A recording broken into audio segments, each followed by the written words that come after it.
Iscedit ću sok od 4 limuna.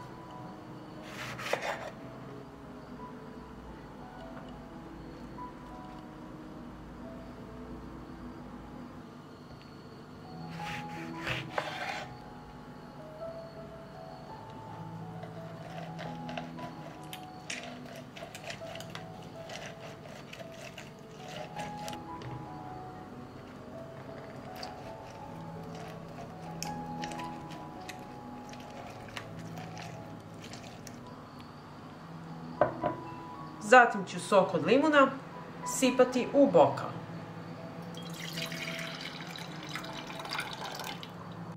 Zatim ću dodati 4 kašike meda.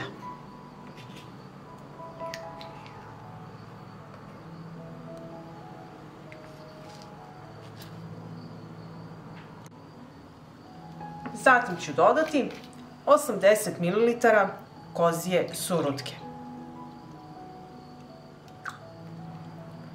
I surutku sipam u bokal.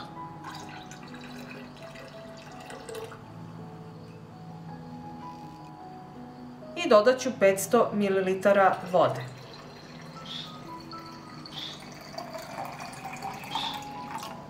I promešat ću.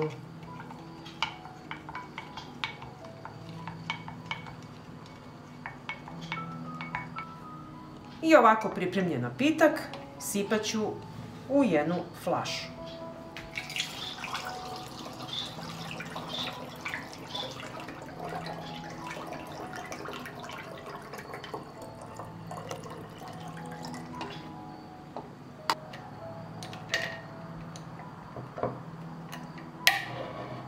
Ovako pripremljen napitak čuvajte u frižideru, pre upotrebe promućkajte i pijete jednu čašu ujutru na prazan stomak.